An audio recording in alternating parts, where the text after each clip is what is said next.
तो hello, welcome back to chalk and slate. तो आज की इस वीडियो में हम करने वाले हैं क्वाड्रेटिक इक्वेशंस। हमारे एक सब्सक्राइबर ने हमसे रिक्वेस्ट किया कि क्वाड्रेटिक इक्वेशन पे वीडियो बनाने। तो जैसे कि क्लास 10 के एग्जाम बहुत पास आ गए, तो आज मैं लेकर आया हूँ क्वाड्रेटिक इक्वेशन का एक क्विक रिवीजन। हम सारे कॉन्सेप्ट्स को उन क्विक रिवीजन में समझेंगे और उसके बाद क्वाड्रेटिक इक्वेशन पे कुछ MCQs करेंगे और इसके नेक्स्ट आने वाले वीडियो में हम क्वाड्रेटिक इक्वेशन के वर्ड प्रॉब्लम्स को करेंगे। तो चलिए वीडियो को बिना टाइम वेस्ट करते हुए स्टार्ट करते हैं। और हाँ, जिसने भी चैनल को सब्सक्राइब नहीं किया जल्दी से जाके चैनल को सब्सक्राइब कर दो और बेल आइकन को दबा दो ताकि आपको ऐसे ही इंपॉर्टेंट सारे नोटिफिकेशन मिलते रहें। और आई थिंक मुझे ये सब बात बोलने की ज़रूरत नहीं है, ये आप सबको खुद ही कर देना चाहिए। तो स्टार्ट करते हैं आज के वीडियो को। सबसे पहले बहुत आसान भाषा में समझते हैं कि ये क्वाड्रेटिक इक्वेशन क्या है। तो एक एल्जेब्रिक इक्वेशन क्या होता है, तो बस इतना समझ लो कि वेरिएबल्स और कॉन्स्टेंट से मिलकर बनता है एक एल्जेब्रिक इक्वेशन। तो ऐसा एल्जेब्रिक इक्वेशन जिसमें वेरिएबल का मैक्सिमम पावर 2 हो, वही है क्वाड्रेटिक इक्वेशन। जैसे कि for example x square plus 3x plus 2, ये एक क्वाड्रेटिक इक्वेशन है।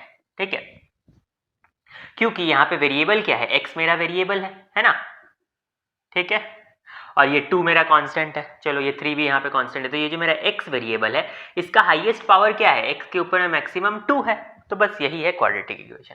क्या अगर मेरा x का पावर में 3 रहता या खाली x रहता, तो क्या सपोज ये, तो क्या ये इक्वेशन क्वाड्रेटिक इक्वेशन है? तो नहीं है। क्या इसके पावर में ऐसे करके देखो, यहाँ पे भी तो x के पावर में 2 आ रहा है, तो क्या ये क्वाड्रेटिक इक्वेशन है? तो नहीं है। क्यों? क्योंकि ऐसा इक्वेशन जिसका मैक्सिमम पावर 2 हो, ऐसा इक्वेशन जिसके वेरिएबल का मैक्सिमम पावर 2 हो, वही है क्वाड्रेटिक इक्वेशन। दैट्स इट, इतना सा समझना है। तो सबसे पहले इसमें किस तरह का क्वेश्चन बन सकता है कि पहचानो कि कौन सा इक्वेशन क्वाड्रेटिक है या नहीं है। बस क्वाड्रेटिक है कि नहीं है, इस पे पहला सा ये क्वेश्चन बनेगा।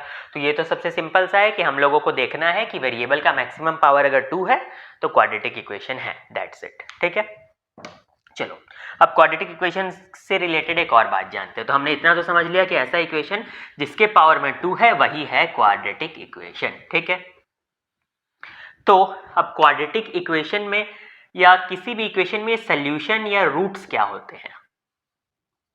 तो देखो सीधे सीधे आप लोग को दिख रहा है, ये इक्वेशन का एक तरफ है, इसे हम लोग बोल देंगे LHS और इस साइड को हम लोग बोल देंगे RHS। ठीक है, तो इस इक्वेशन में ये x वेरिएबल है। वेरिएबल मतलब इसका कुछ भी वैल्यू हो सकता है, फिक्स नहीं है।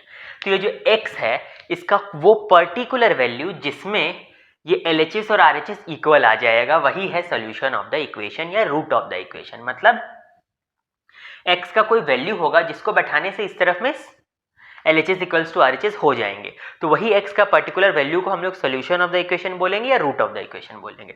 और याद रखो, क्योंकि ये एक क्वाड्रेटिक इक्वेशन है, यानी कि इसका मैक्सिमम पावर 2 है, तो इसका रूट्स या सोल्यूशन भी 2 ही पॉसिबल है। तो क्वाड्रेटिक इक्वेशन में कितने रूट्स पॉसिबल है?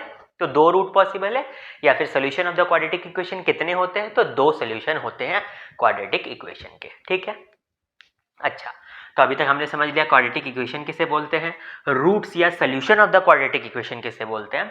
अब हम लोग सीखेंगे कि solution of the quadratic equation निकाले कैसे। ठीक है, तो सॉल्यूशन ऑफ क्वाड्रेटिक इक्वेशन कैसे निकाले, तो आप 2 तरीके से निकाल सकते हो। एक है आपका मिडिल टर्म फैक्टर और दूसरा आप देखोगे वो श्रीधराचार्य रूल। ठीक है, तो दोनों को हम एक एक करके छोटा सा एग्जांपल देख लेते हैं और डायरेक्ट एक्सरसाइज पे कूद पड़ते हैं। उसके बाद हमारा सब कुछ क्लियर होने लगेगा लाइन बाय लाइन। श्रीधराचार्य में भी हम समझेंगे कि कब इक्वेशंस के रूट इक्वल होते हैं, कब अनइक्वल होते हैं, कब इमेजिनरी होते हैं, सब कुछ हम देखेंगे। चलो अब डायरेक्ट एग्जाम्पल लेते हैं क्वाड्रेटिक इक्वेशन का, जैसे x square minus 5x plus 6। ठीक है, तो अब इस इक्वेशन का हम लोग सोल्यूशन या रूट कैसे निकालेंगे, हमेशा याद रखना 2 ही रूट निकलेंगे। तो सबसे पहले हम लोग ट्राई कर सकते हैं middle term factor. Middle term factor मैं यहाँ डायरेक्ट करूंगा, क्योंकि middle term factor I think class 10 के हर बच्चे को आना चाहिए। जिसको नहीं भी आता है कोई दिक्कत नहीं, चैनल में ऑलरेडी क्लास 8 का मिडिल टर्म का एक वीडियो है जिसमें बहुत डिटेल में बताया गया है हर एक तरह से कि मिडिल टर्म को कैसे निकालते हैं। किसी को कोई भी इशू है जाकर देख लो, कोई भी ऐसा नहीं कि क्लास 8 का वीडियो तो नहीं देखेंगे, क्योंकि उसमें मेन कॉन्सेप्ट को बहुत अच्छे से बताया गया है। ठीक है, चलो तो मिडिल टर्म फैक्टर इसका कर देते हैं। तो इसका मिडिल टर्म हम लोग करेंगे तो ऐसा कुछ आएगा, यहाँ x कॉमन ले लिए, -2 कॉमन ले लिए, तो यहाँ x -3 हुआ, यहाँ x -2 हुआ। ठीक है, इक्वल्स टू 0 ही था इधर। तो यहाँ आपका x का वैल्यू 3 हो गया और x का वैल्यू 2 हो गया। That's it. तो यहाँ पे आपको 2 वैल्यू मिल गए, x का वैल्यू 3 और x का वैल्यू 2, जिस पे ये इक्वेशन सेटिस्फाई करेगा। तो यही था आपका मिडिल टर्म फैक्टर, जहाँ पे इस क्वाड्रेटिक इक्वेशन का दो रूट पॉसिबल है, 3 और 2। ठीक है, अब हम लोग देखते हैं ये श्रीधराचार्य रूल क्या है। ठीक है, ये जो श्रीधराचार्य रूल है ये क्या है। तो कोई भी क्वाड्रेटिक इक्वेशन को हम लोग ऐसे रिप्रेजेंट कर सकते हैं, a x square plus b x plus c. कैसे? सपोज करो इसी क्वाड्रेटिक इक्वेशन को पकड़ो, x square minus 5x plus 6। यहाँ पे x के आगे कुछ नहीं तो 1 है ना। तो देखो कोई भी क्वाड्रेटिक इक्वेशन होता है जो x का पावर में 2 होता है उसके आगे में कुछ मल्टीप्लाइड रहता है, खाली जो x रहता है x के पावर में 1 उसमें कुछ मल्टीप्लाई रहता है और एक कांस्टेंट रहता है। ठीक है, तो अब श्रीधराचार्य रूल क्या है? श्रीधराचार्य रूल में दोनों रूट्स को निकालने का एक फॉर्मूला दे दिया गया था। जैसे हमने अभी रूट्स को सॉल्व करके निकाला वैसे ही रूट्स को निकालने के लिए फॉर्मूला दिया गया था। श्रीधराचार्य रूल को कब यूज करोगे? तो ये जब बोल देगा आपको यूजिंग फॉर्मूला निकालो तब, या फिर समझ लो जब आपसे मिडिल टर्म फैक्टर नहीं हो रहा, आप इतना समझो मिडिल टर्म फैक्टर नहीं निकल रहा है तो श्रीधराचार्य रूल लगा देंगे। तो श्रीधराचार्य रूल क्या था? श्रीधराचार्य रूल का मदद से हम लोग roots of the quadratic equation निकाल सकते हैं। अब ये जो रूट है क्वाड्रेटिक इक्वेशन का, इसको कोई भी नाम से आप रिप्रेजेंट कर सकते हो, क्योंकि दो रूट पॉसिबल है तो उसका नाम एम एन दे दो, अल्फा बीटा दे दो, रूट 1 रूट 2 दे दो। तो मैं अल्फा बीटा से करूंगा। तो अल्फा मतलब पहला रूट, बीटा मतलब दूसरा रूट। तो अल्फा को निकालने का क्या फॉर्मूला है? तो minus b plus root over b square minus 4ac by 2a, और बीटा को निकालने का सेम ही फॉर्मूला है, बस यहाँ बीच में माइनस लग जाता है। ठीक है, दैट्स इट, यही है फॉर्मूला। अब यहाँ पे बी ए सी ये सब क्या है? तो अब ये रहा, ये जो जनरल आपको इक्वेशन दिख रहा है उसमें आपको पता चल रहा है कि ए क्या है, बी क्या है और सी क्या है। चलो फिर से वही एग्जांपल लेते हैं, x square minus 5x plus 6 को। ठीक है, अब यहाँ पे अगर आप इसे जनरल इक्वेशन से कंपेयर करोगे a x square plus b x plus c से, वहां से पता चलता है कि x के आगे में कुछ नहीं 1 है, यानी a का वैल्यू 1 है, b का वैल्यू -5 है और c का वैल्यू 6 है। ठीक है, a आपको पता चल गया, b पता चल गया और c पता चल गया। ठीक है, तो अब आप श्रीधराचार्य रूल लगा के अल्फा और बीटा निकाल सकते हो। कैसे निकाल सकते हो? तो अल्फा निकालने का क्या फॉर्मूला है? माइनस बी मतलब माइनस ऑफ -5। ठीक है, plus root over b square minus 4ac, b का स्क्वायर यानी -5 का स्क्वायर यानी 25 होगा, माइनस 4ac। ए कितना है? 24, सॉरी ए कितना है? 1, सी कितना है? 6 और 4ac तो यानी 24 आ जाएगा, और 2a यानी 2 × 1 2 हो जाएगा। तो कितना आया? माइनस ऑफ -5 5 हो जाएगा, ये प्लस रूट ओवर 1 यानी 1 आ जाएगा, बाई 2 यानी 6/2 यानी 3 आ जाएगा। तो देखो अल्फा निकल गया। अब वैसे ही आप बीटा निकाल दो, बीटा के केस में सब तो सेम था, बीच में माइनस था, तो यानी 2 आ जाएगा बीटा। ठीक है, उसी फॉर्मूला में बैठाने से। तो यहाँ से आपको क्लियर दिख गया कि कुछ नहीं, जो भी क्वाड्रेटिक इक्वेशन को दे देगा उसको पहले लिखेंगे ax square plus b x plus c, उससे कंपेयर करके a, b और c का वैल्यू निकाल लेंगे। याद रखना साइन के साथ वैल्यू निकाल रहे हैं। जैसे b का वैल्यू मैंने 5 नहीं लिया, b का वैल्यू -5 लिया। ठीक है, क्योंकि हर इक्वेशन को ax square plus b x plus c से कंपेयर करना है। ठीक है, तो बस एक्स स्क्वायर के आगे में जो होगा उसको साइन के साथ ले लेना, वो a बन जाएगा, x के आगे में जो होगा उसको साइन के साथ ले लेना, वो b बन जाएगा, और जो कांस्टेंट होगा उसको भी साइन के साथ ले लेना, वो c बन जाएगा। और इस फॉर्मूला को याद कर लो, इन दो फॉर्मूला में बैठा देना तो अल्फा और बीटा यानी दोनों रूट्स निकल जाएंगे। तो हमने मिडिल टर्म फैक्टर से रूट निकाला और ये श्रीधराचार्य फॉर्मूला से रूट को निकाला। ठीक है, तो अभी हमने बेसिक सा जाना कि रूट्स को कैसे निकालते हैं। अब इसी फॉर्मूला में हम एक चीज और देखेंगे, डिस्क्रिमिनेंट। उसके बेसिस पे हम रूट के नेचर को बता सकते हैं। सबसे पहले रूट क्या होता है वो समझ गए, सॉल्यूशन ऑफ द इक्वेशन या रूट ऑफ द इक्वेशन वो है जिसको इक्वेशन में बैठाने से इक्वेशन सॉल्व हो जाता है। इक्वेशन में LHS इक्वल्स टू RHS आ जाता है। क्वाड्रेटिक इक्वेशन में हमेशा दो रूट होते हैं, और आपको या तो मिडिल टर्म फैक्टर बैठा के रूट्स निकाल लेने हैं, नॉर्मल सॉल्व से रूट निकाल लेने हैं, या फिर श्रीधराचार्य रूल बैठा के रूट्स निकाल लेने हैं। श्रीधराचार्य में दोनों रूट को निकालने का फॉर्मूला ये रहा, जनरल इक्वेशन से कंपेयर करके ए बी सी निकालो और फॉर्मूला में बैठा दो। ठीक है, चलो अब समझते हैं डिस्क्रिमिनेंट और नेचर ऑफ द रूट्स क्या, ये सब टॉपिक्स क्या है, ये सब कुछ टर्म्स क्या है। ठीक है,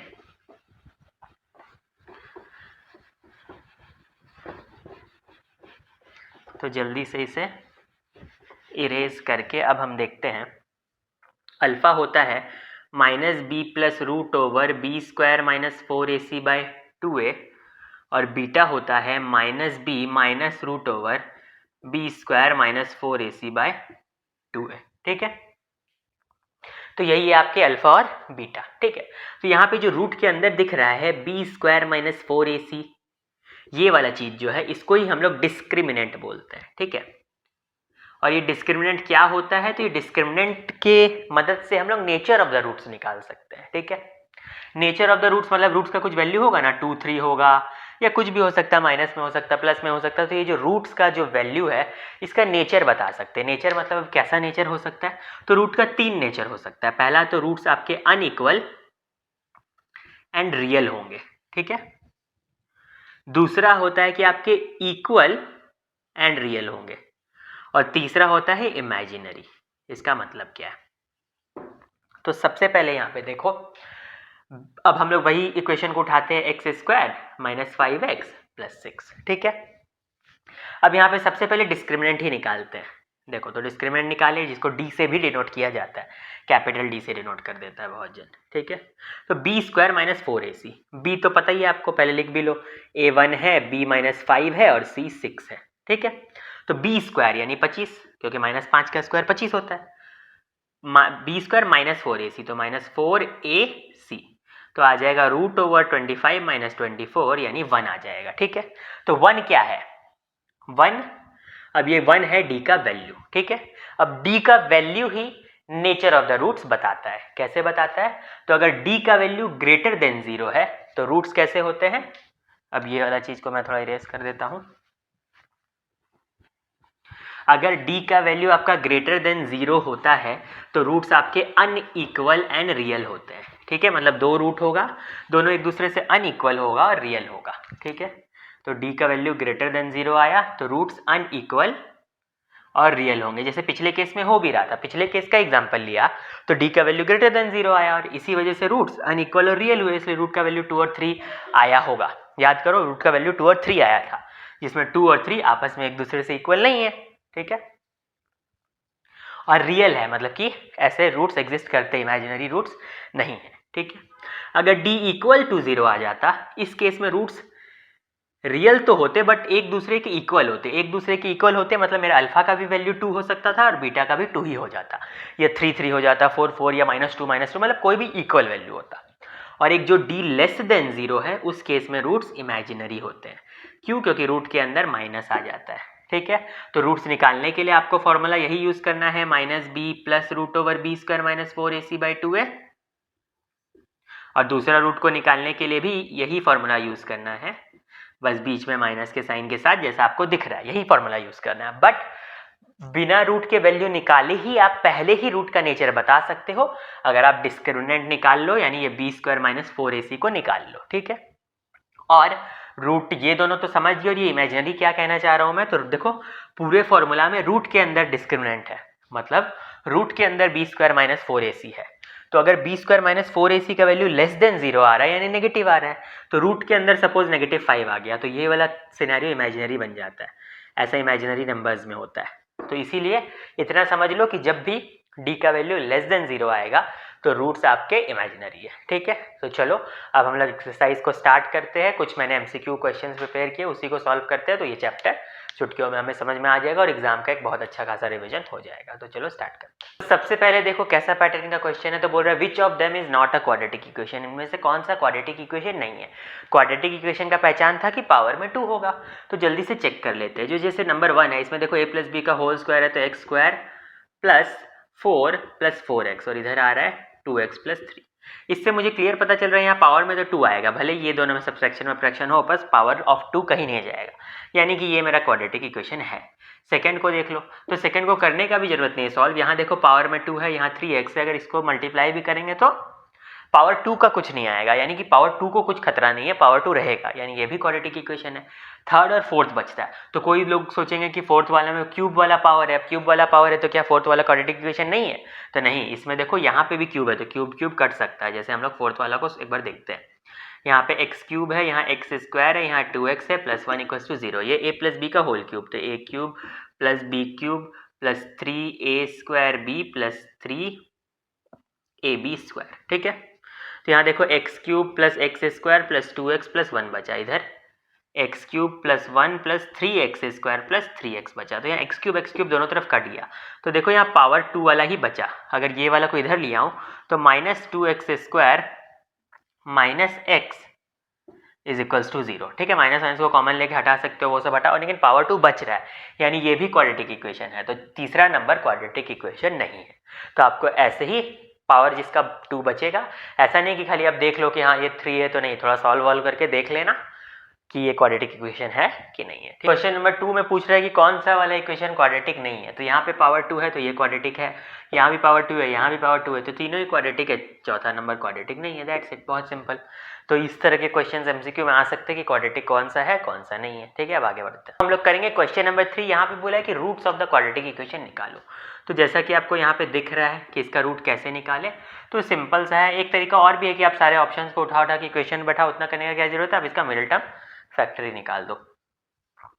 तो 6x² - 4x + 3x - 2 = 0। अब मिडिल टर्म फैक्टर मैं स्पीड में कर ले रहा हूँ, तो आप लोग को भी ये चीज़ आना चाहिए। जिसको भी नहीं आता वो जाके वीडियो चैनल का देख सकता है, ऑलरेडी अवेलेबल है। और ऐसे भी क्लास 10 में जाके आपको मिडिल टर्म फैक्टर करना आना चाहिए।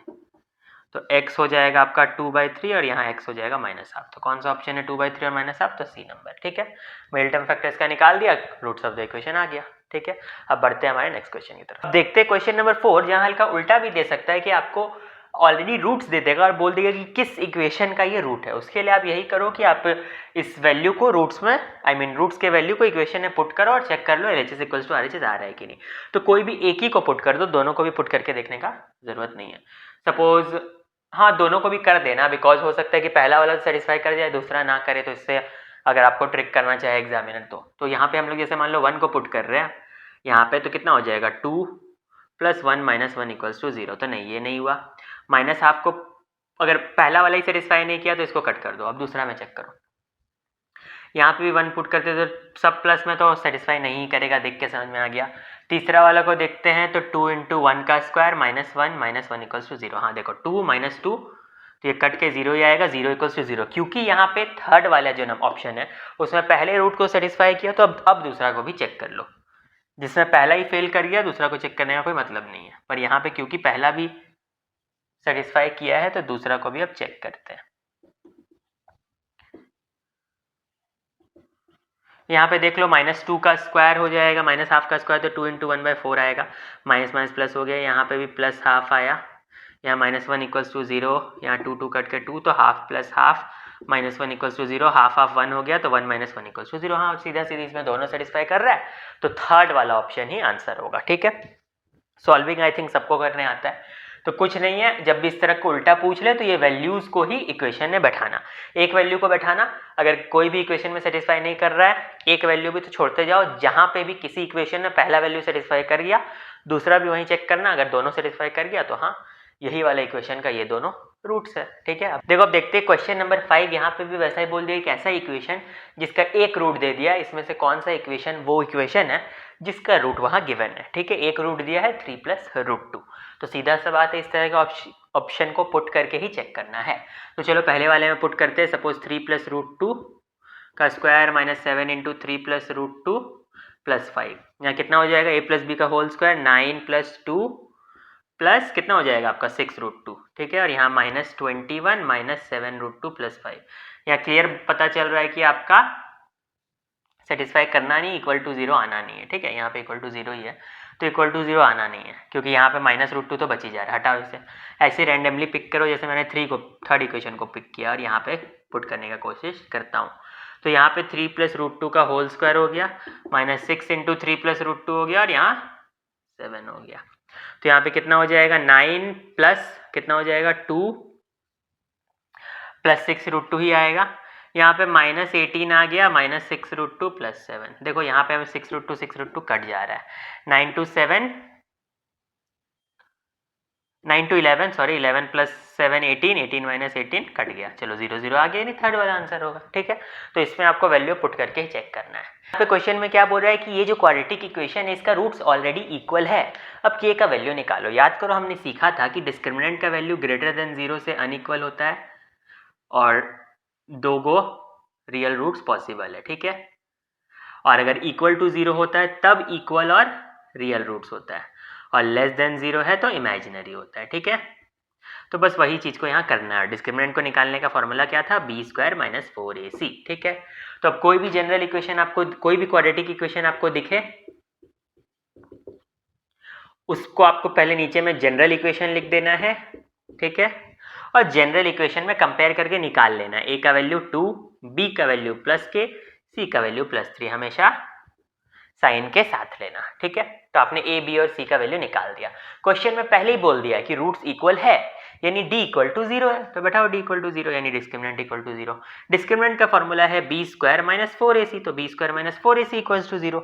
b का वैल्यू कितना है k, तो k square minus 4ac minus 4 into a कितना है 2, c कितना है 3, तो k square is equals to 4 to 8, 24 हो गया। तो -24 इक्वल्स टू 0, तो therefore k is equals to √24। 24 को अगर हम लोग रूट निकाले तो एक तरह से 2√6 आता है ना, और रूट से कोई भी चीज बाहर निकालो तो प्लस माइनस लगा देना, तो +-2√6 यही होगा आंसर, ठीक है। तो अब देखते हैं क्वेश्चन नंबर 7। क्वेश्चन नंबर 7 में एक इक्वेशन दे दिया, बोलता है कि अल्फा और बीटा इस इक्वेशन के रूट से 1/α + 1/β निकालो, ठीक है। तो सीधा चार्य से ही निकालते हैं। तो 4x² + 3x - 7 इक्वल्स टू 0 दिया है, वहां से पता चलता है a 4 होगा, b 3 होगा, c -7 होगा, ठीक है। तो चलिए अब यहाँ पे हम लोग क्या करेंगे, बैठाते हैं। अल्फा का वैल्यू फॉर्मूला आप लोग को याद रहना चाहिए, -b + √b² - 4ac/2 है, और बीटा के केस में ये प्लस ही बीच का हट के माइनस हो जाएगा। तो अल्फा निकालते हैं। तो अल्फा कितना आ जाएगा, -3 प्लस -3 का स्क्वायर 9 -4, ठीक है। तो -4ac, a का वैल्यू 4 है, c का वैल्यू -7 है। 4 4 कितना हो गया 16, 16 7 से कितना हो गया, यहाँ पे 2 हो गया और यहाँ पे 11 हो गया, तो प्लस हो गया, ठीक है। तो ये 121 आ जाएगा बाई 2a, a यहाँ पे 8 हो गया, तो -3 + 11/8, क्योंकि ये रूट के अंदर 121 आ रहा था तो बाहर आके 11 ही होगा, तो ये 8/8 हो गया, यानी कितना हो गया 1 हो गया। अल्फा निकल गया। अब बीटा करते हैं। तो बीटा के केस में खाली यही साइन तो चेंज होता है, तो -3 - 11/8 कर दो, ठीक है। तो कितना हो गया -14/8, तो कितना हो गया कट के -7/4, ठीक है।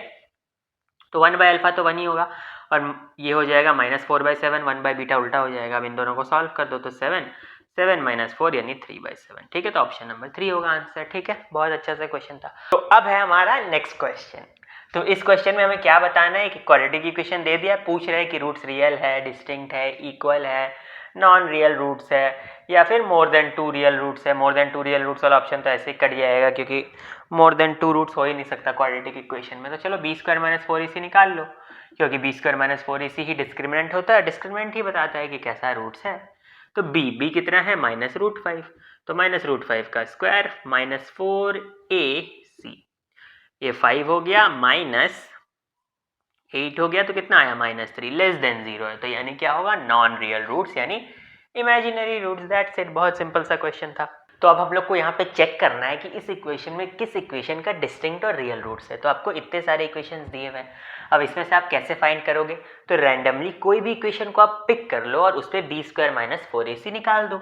अगर b² - 4ac ग्रेटर देन 0 आता है तभी डिस्टिंक्ट एंड रियल रूट्स है। तो सपोज मैंने रैंडमली नंबर 4 को पिक किया, तो x² + 3x + 2√2 है। अब यहाँ मैं b² - 4ac निकालूंगा, तो 9 - 4 a, तो 2√2 c1, तो 9 - 8√2, ऑब्वियस सी बात है, √2 × 8 9 से ज़्यादा ही आएगा, तो ये वाला आपका रियल एंड डिस्टिंक्ट नहीं है। तो चलो नंबर 2 को पिक करते हैं, ऐसे रैंडमली पिक करो, चाहे लाइन बाय लाइन पिक करो, पर यहाँ पे आपको पुट कर करके ही देखना होगा।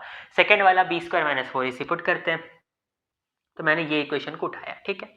तो यहाँ b का वैल्यू -1 का स्क्वायर 4ac, तो 1 + 20, तो 21 आ गया। ऑब्वियस सी बात है, यहाँ ग्रेटर देन 0 आया, तो यही आंसर होगा। यहाँ पे डिस्टिंक्ट एंड रियल रूट्स होगा, तो बहुत सिंपल सा क्वेश्चन है। देखते हैं हमारे यहाँ नेक्स्ट क्वेश्चन।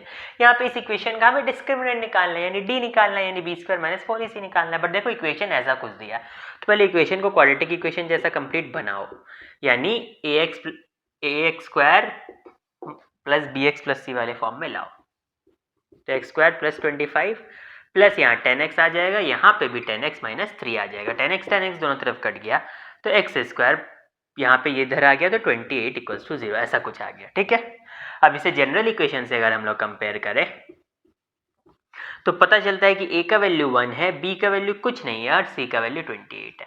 तो बस यहाँ पे डिस्क्रिमिनेंट यानी बी स्क्वायर माइनस 4ac निकाल दो।